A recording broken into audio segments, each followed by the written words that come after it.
evening and welcome to the new London Palladium show. And I must say, it's very nice to be here tonight and see you all. As it happens, we've got a wonderful show lined.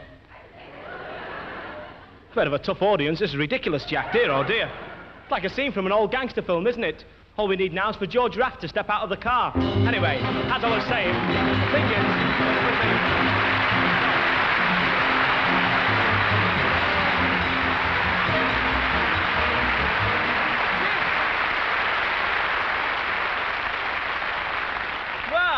How nice to see you, Mr. Raft. Well, you don't have to call me Mr. Raft, Jimmy. You can call me George. Oh, thank you very much, George. You're welcome. Terrific. Next to you.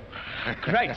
Anyway, the first thing I must say to you is, what are you doing over here in England? Well, Jimmy, to tell you the truth, I got a yen to see some of my old pictures. And the only place they show them now is on the television. Over here, yeah. They have to be on the early show here in America. They're on the late, late, late show. Oh, it's great to see you. Tell me, how is the gangster business in America? Well, Jimmy, it's pretty horrible. I mean, everybody's gone legitimate. Oh. There's no more mobs. There's no more public enemies. No more public enemies? What about our parking warden meters? Meter wardens, I meant to say, yes. Well, we both made a fluff at the beginning. That sounds good, doesn't it? Right. So much for a live show. Now then. Back to the script. Well, those guys, Jimmy, you know, I've only been here a week, but I've had more trouble with those fellas than I had with J. Edgar Hoover and the FBI men. Well, you had a bit of trouble with them recently, didn't you? Yeah, we read about it in the papers. Yes. I had trouble with them. You get over it all right? Well, I'm here. Oh, it's great to see you. Actually, you know, I saw all your films. You did? I love them, yeah. I used to love the way you used to come on. Short hat and that. You used to go, okay, you guys, see. I'm going to tell you what to do, Georgie. Wait a minute. All right, wait a minute. You're doing Jimmy Cagney. Another... I know, I remember. You, Little Caesar. This town isn't big enough for both of us, Georgie. Get out, see? No. All right? That was it, wasn't it? No, that was Edward G. Robinson. My gimmick was this.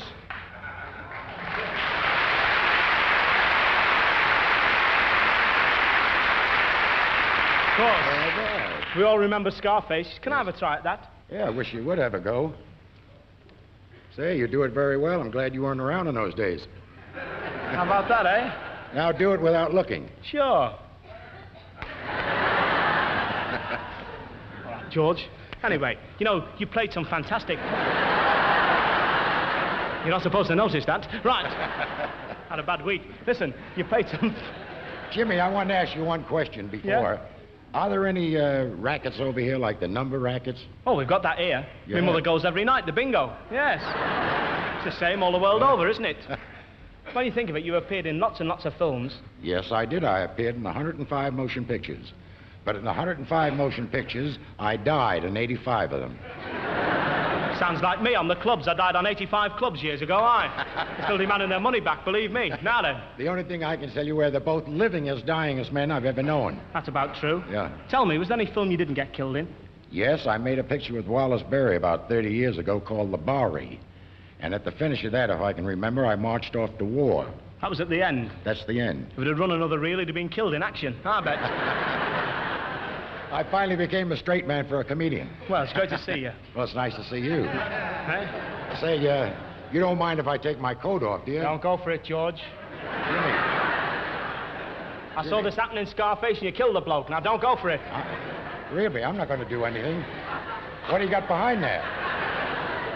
Just a comb, that's all. Oh. A comb, yeah, that's all. You don't mind holding my coat, do you? Not at all. It's a pleasure. Yeah, finally. All right, Georgie. All right, Georgie. Great. You know, when I told my mum I rang her up tonight, I said, guess who's come on the show? Because he's over in England. I said, we got George Raft. She said, oh, wonderful. What a great dancer he was. I couldn't believe it. Listen, I'm laughing. I didn't know you were a dancer. Yes, I think I started my career as a dancer. And I introduced some dances in America. I introduced a dance called Bolero, which I made a picture of. And I also introduced the French tango in America. And in 1926, I introduced the dance here right in this country. That's great. I worked in a place called the Florida Club. 1926. That's a long almost way 40 back. years ago. That's terrific, isn't it? How about dancing for us tonight? Well, Here you are.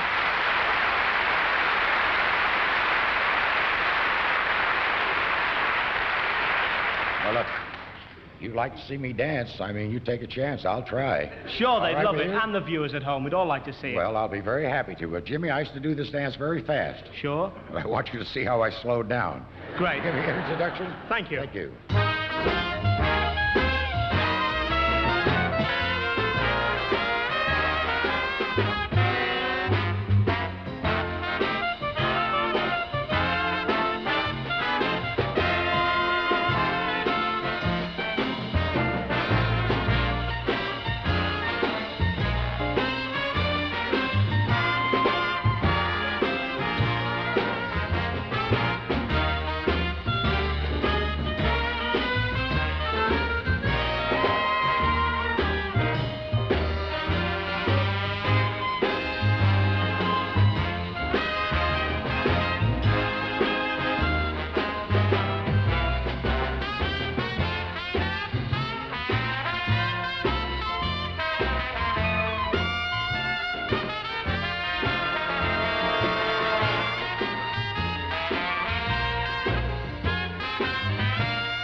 my quarterback? Thank you. Thought you hadn't noticed it. How about that? That was great to get George on. He came on very short notice. Wonderful. Well, right now, folks, is our singing spot on the show. And we have a young man. He sings in English. He's from England. He sings over on the continent in Zurich and Vienna. His name's Nigel Douglas. He'll be singing some beautiful songs for you in a moment. And then we have Paul and Barry Ryan, two young boys you saw in the audience last week. They're making their debut on the Palladium this week. Let's have a nice welcome for Paul and Barry Ryan.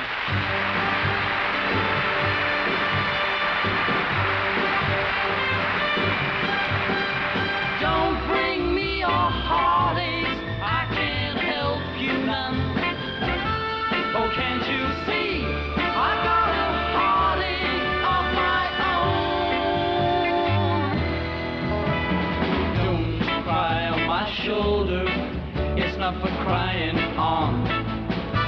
I know you're sad, but there's nothing I can do. I'm gonna need my shoulder to get me through the crowd. 'Cause if I stop, you'll see I'm crying too. Don't bring me your heartaches, I can't help you none. Oh, can't you see, I got a heartache of my own. I came to the party, she said she'd see me there. And she walked in, holding hands with someone new. What kind of heartbreak party has this turned out to be? I gotta go before I break in two. Don't bring me your heartaches, I can't help you none. Oh, can't you see, I got a heartache of my own. They've been so close since they walked right through that door. I gotta go, I can't stand it, I can't take it anymore. So don't bring me your heartaches, I can't help you none. Oh, can't you see, I got a heartache of my own. One of my own, one of my own, one of my own, one of my own.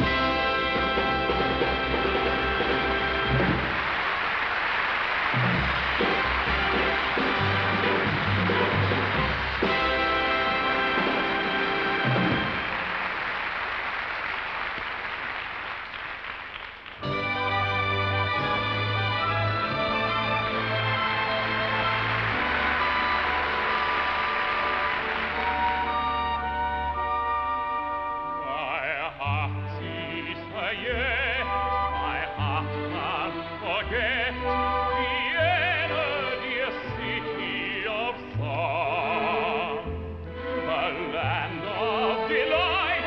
By day and by night is there all my dreams still belong. The whispering breeze in the blossoming trees, where every new day seemed like spring. The waltzes we danced, to lovers entranced, what rapture these memories bring. And sometimes I hear a song from the past that calls, come home at last.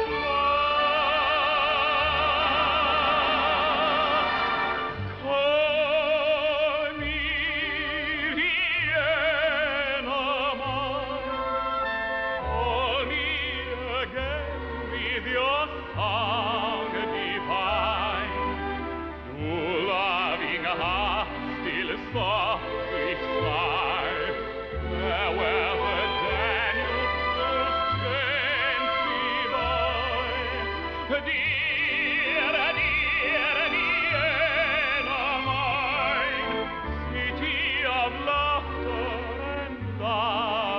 wine, slumbering still in the moon's silvery beams, dear city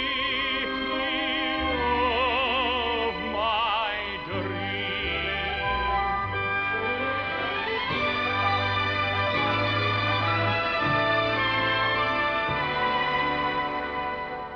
Call me Vienna mine, call me again with your song divine.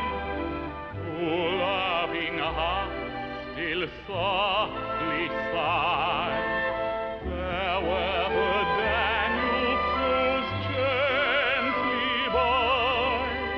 Dear, dear Vienna mine, city of laughter and love and wine, slumbering now in the moon's silvery beams, dear city of my dreams.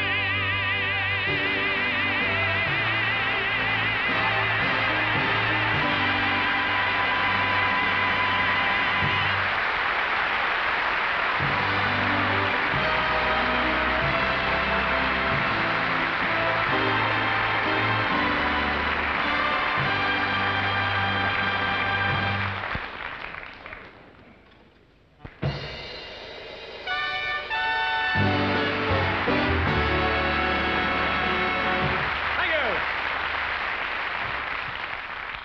Not getting that one back. I pinched it while he went off. Now then, I tell you, it's been show week in London, you know. We had the motor show and the hangovers, the dairy show, the underhangs, the hang-unders. Yes. Well, I'm on the dairy show. I used to work on a farm. I went up to the farmer. I said, "Good morning, farmer. Can you use me on the land?" He said, "No, we've got special stuff for that." Yes. It's plug in the milk that counts. I think this milk is great. Drink a pint of ink a day. That'll make you right. Yes. Oh, you've got to use these adverts. Please, you weren't sure. I'm not kidding you. I saw all the shows this week, and they had a big show at the Palace. They were all there, weren't they? Let's see, there was Frankie Vaughan, Ina, the Beatles. If it goes on in show business, just imagine how it's going to be. You can imagine there'll be Dame Cilla Black, Lady Lulu, Lord Screaming Lord Such, the Honourable P.J. Proby Esquire, and Bonnie Prince Charlie Drake. The shortest night of the year. Yes, dear old Charlie. Oh.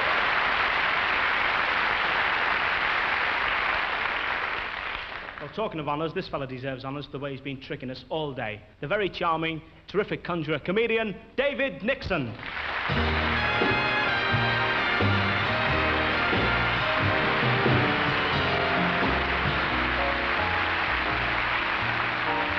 Thank you very much for a wonderful welcome. Ladies and gentlemen, I have a little bedtime story for you. Once upon a time, there were two men, and one was called Mr. Smith and one was called Mr. Wilson. And Mr. Smith was all strung up about something, and he'd kept Mr. Wilson hanging around for a whole week, and it was imperative that they should string along together. And although they met several times, they were never quite able to tie the knot. It was a very ropey situation. And then suddenly they both thought, I wonder if I'm asking too much. Perhaps we ought to meet each other halfway, and so they did.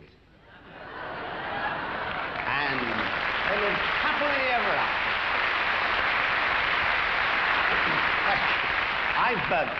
I've got a card trick for you tonight, ladies and gentlemen, and I must be honest about this. This is not a new card trick. As a matter of fact, I remember showing this many, many years ago to a man called John Logie Baird, and he said, Mr. Nixon, everybody ought to see this marvelous trick, and so he invented television.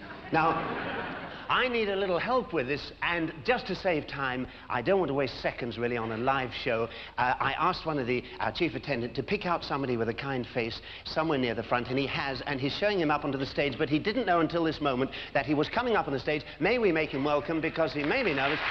Thank you very much indeed, sir. I'm awfully grateful. I won't pull your leg at all. Will you come and sit down over here? Sir, would you mind me asking your name? Roy. Sir, did you...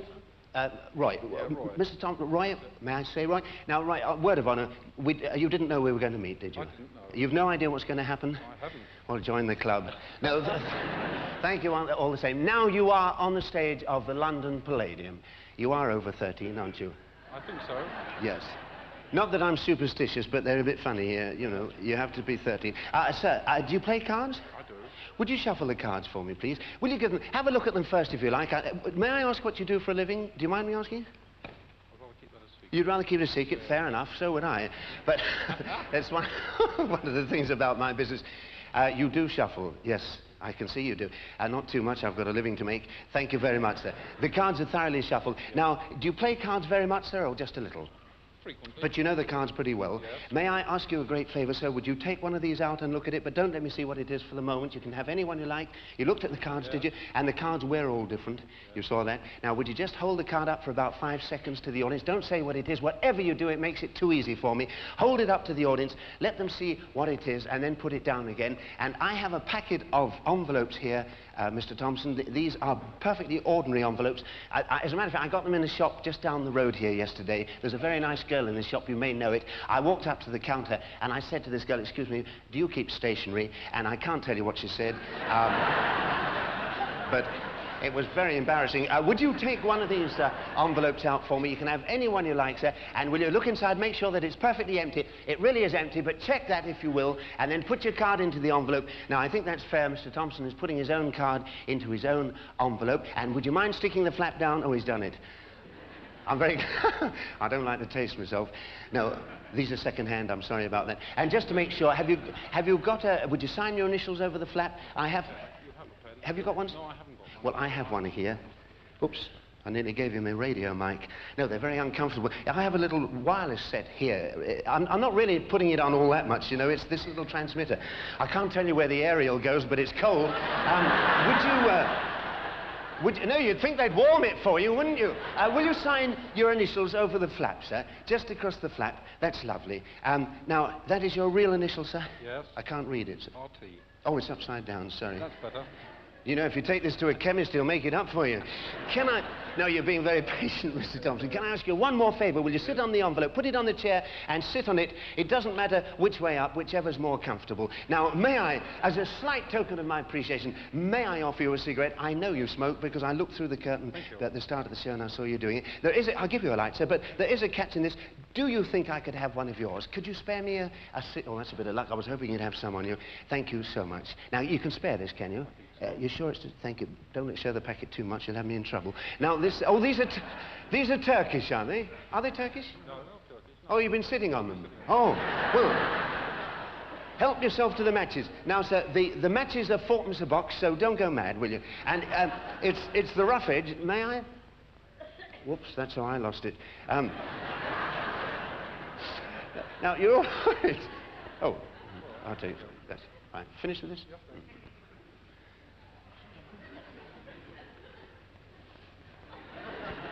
Oh, it's gone down the little hole.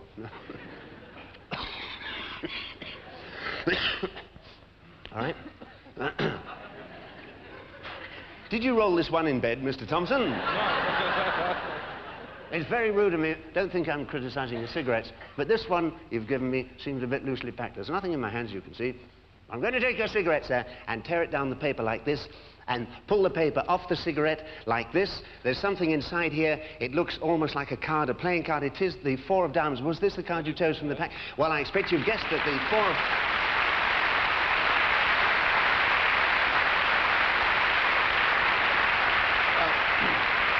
Now, it can't be in 2 places at once. So, will you take hold of the envelope again? And I wonder if you'd stand up for this bit. Would you come over this way just a touch? And it is your signature. Will you show the audience in case the cameras can pick it up? Is that the one you signed, sir? Yes. Word of honour. Yes. I haven't had a chance to tamper. Would you tear it open any way you like along the top of the sides? Tear the side or the top of the envelope open. This would be a marvellous trick if it works. Can I show the others? Now, that leaves you, sir, just with the tobacco from your cigarette. Thank you very much indeed. That was extremely kind of you, Mr. Johnson. Very nice of you to help me. And I think I think you'll agree, ladies and gentlemen, that Mr. Thompson was an extremely good sport. He didn't know he was coming on the stage. And my man, Tarbuck, will show you back to your seat, sir. Tarbuck, will you put this gentleman in the 4 and 6s, please? He came from the 3 and 9s, but we'll put him in the 4 and 6s. Thank you very much.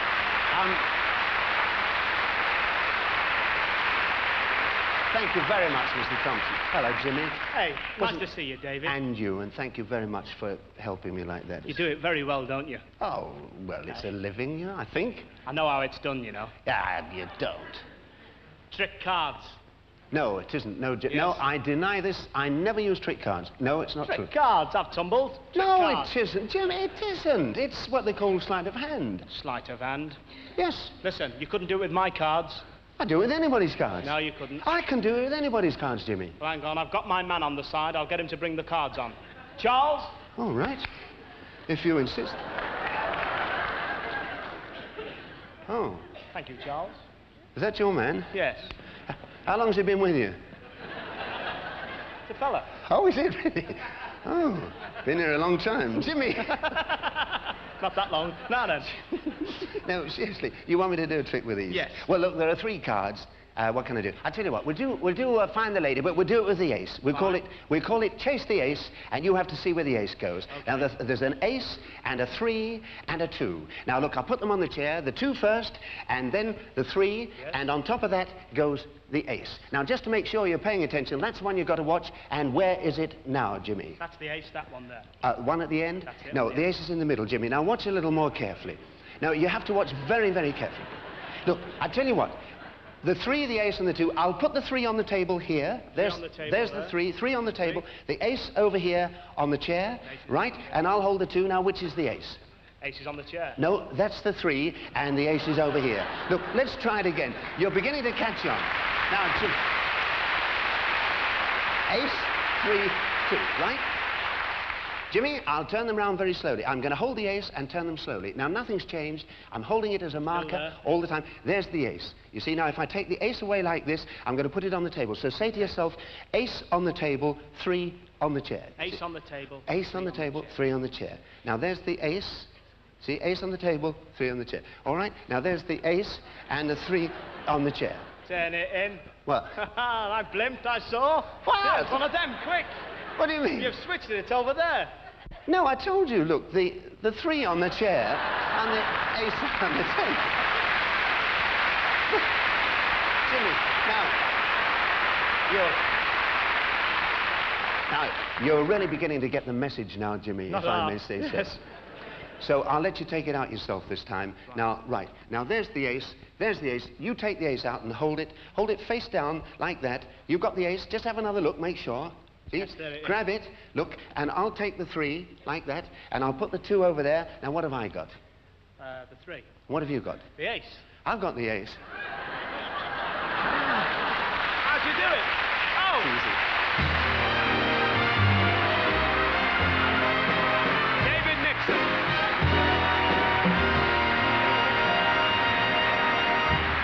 Lovely. Just shows you don't need a Beatle haircut to be a success in show business. Well, folks, right now it's celebrity time at the new London Palladium show. And it is great.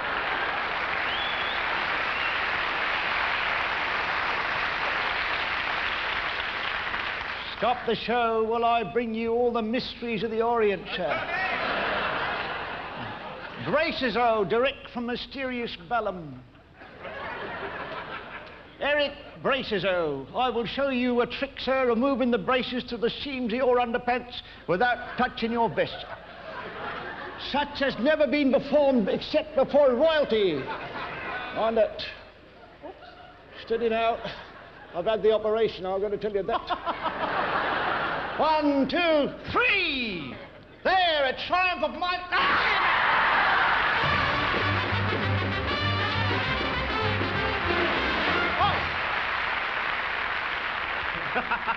David Nixon taught me that one. Yes, right.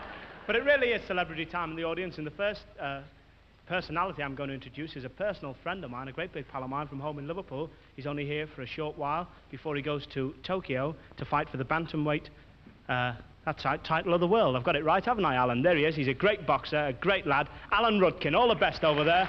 Yes. All right. Follow. Come round afterwards. Very old mate. Yes, and right down there I see a young lady in the audience. What a darling, dear oh dear. She's over here for another title, the Miss World title. She's from South Africa. She's Miss South Africa. Carol Davis. Carol?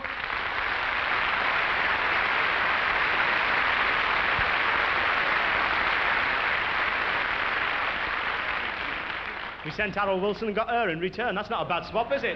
Nice to see you.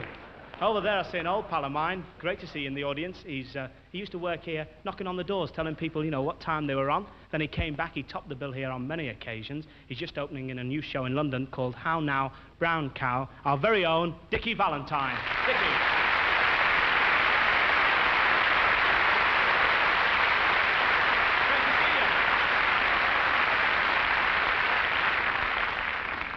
We've made great friends with a chum here on the show for 6 weeks. He's an American choreographer. This is his last show with us tonight. We're sorry to see him go. And tonight he's going to dance on his own. I say on his own, he's going to be featured on his own with his dancers. Ladies and gentlemen, Hugh Lambert with the Palladium Dancers.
he with?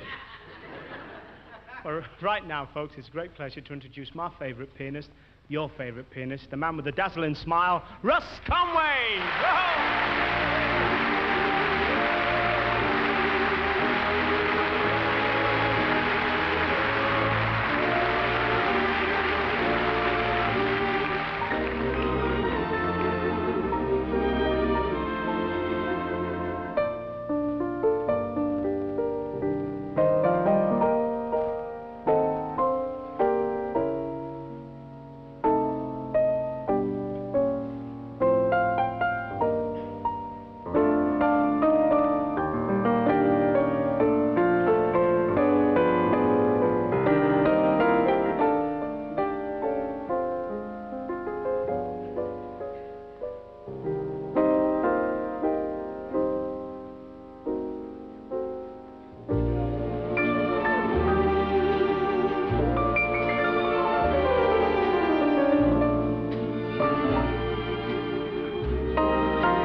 Just in case you didn't know, that's a very, very lovely song entitled The Folks Who Live on the Hill, and lovely done by the Mike Sam Singers.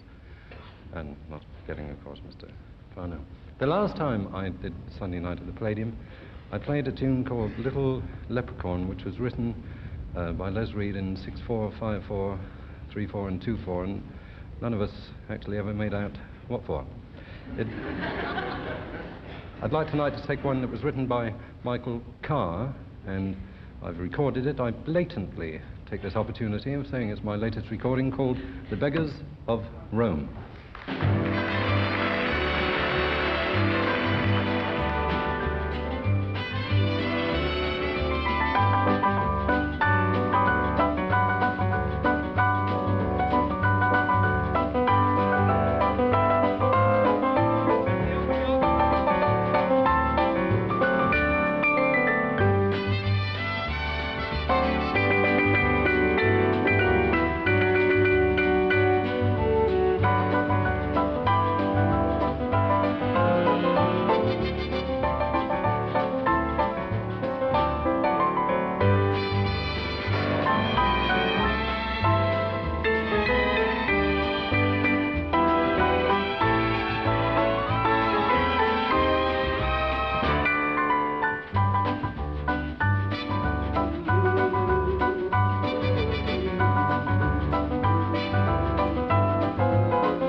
wasn't that great? Russ Conway, thank you, Russ. Well, what can I say? You've seen him twice running on and off. He's been driving us mad in the greatest possible way today. The crazy, unpredictable Spike Milligan.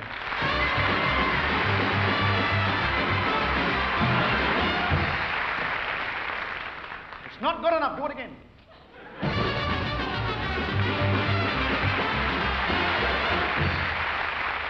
Thank you, thank you. Yes, it's lovely Spike Milligan.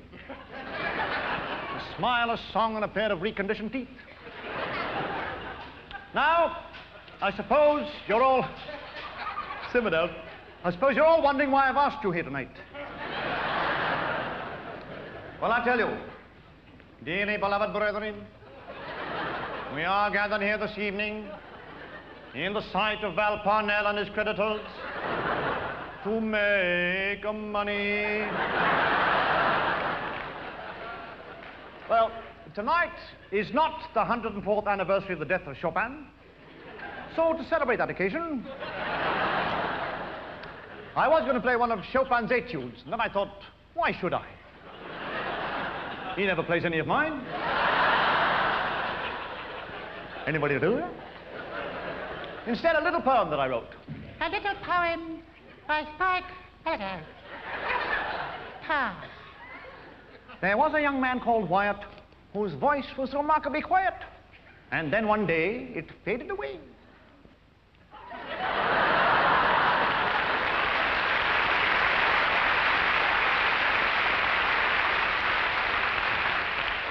Thank you. Any questions? Right, keep taking the tablets. How about some music? This is the wreck of a song I used to have in a variety act once. That's all that's left of it. Oh, Laura is the face in the misty night. I didn't know I could sing. You can't. Footsteps that you hear down the hall. I'll never forget Laura's face or her footsteps. The laugh, listen, that floats on a summer's night, that you can never quite recall, and you see Laura on a train that is passing through. Yeah, that's a picture in the house. Those eyes, how familiar they seem. She gave her very first kiss to you. I'll never forget that first exciting kiss.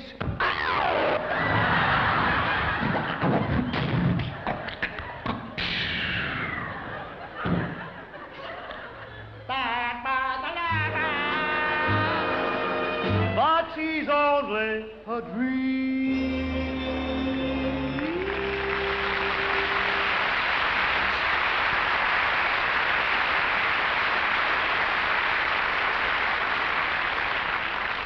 Thank you. Well, tonight, we weren't supposed to have in the audience tonight another celebrity, and she didn't make it. Sophia Loren, well, Sophie Loren, Jerry, look at her. But she couldn't make it. She was ill, and she sent us a telegram, and I thought I'd like to read it. She says, can't be with you tonight. Sorry, confined to bed with a heavy chest cold. Oh, those germs know how to live, folks. But we have another sporting celebrity in the audience, another top heavyweight. Brian London. Brian, come on. I'm sorry, madam. I'm awfully sorry.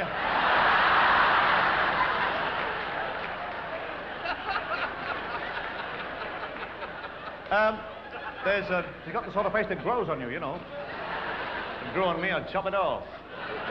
There's been a spate of Scottish folk songs on television. We've had the Height Weather Club, and others, and what was it, Haggis Anonymous. And all these folk songs, they all sound the same. They all look the same, sound the same. It's like this. I'll make it up as I go along. This is the truth. Oh, get the feeling, wishing you. Sing for the diddle-ay-do, for the diddle-dee, for the diddle-ay-do, diddle-dee. Oh, there was once a little fellow, and he lived next door. And on the other, and his name was Johnny Blaw, singing for the diddle-ay-do, for the diddle-dee. Oh, then something went wrong, and he went off to the war. He had something shot off, and he never saw it anymore.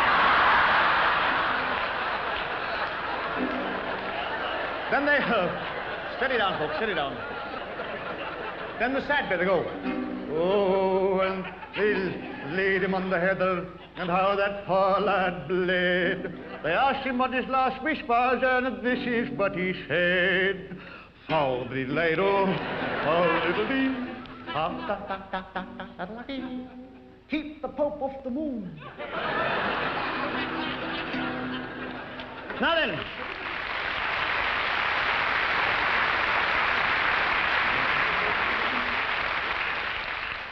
There was a young man of Darjeeling who caught a bus at Ealing. It said on the door, don't spit on the floor, so he stood up and spit on the ceiling.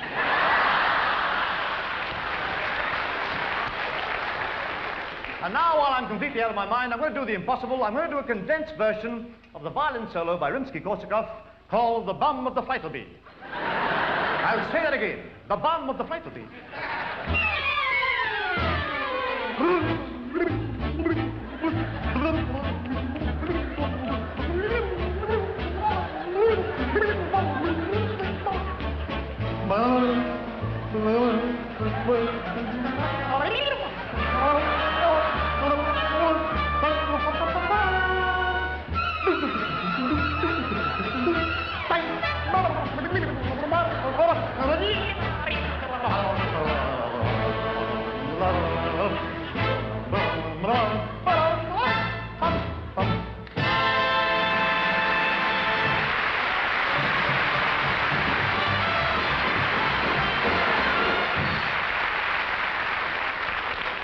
And now, the boy stood on the burning deck when saw that he had fled.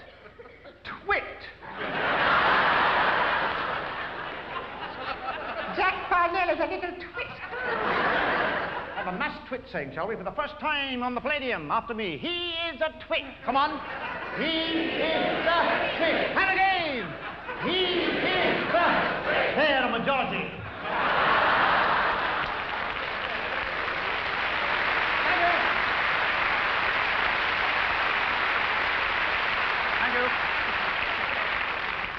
I hope you know what you're doing. And now, English teeth. English teeth, shining in the sun.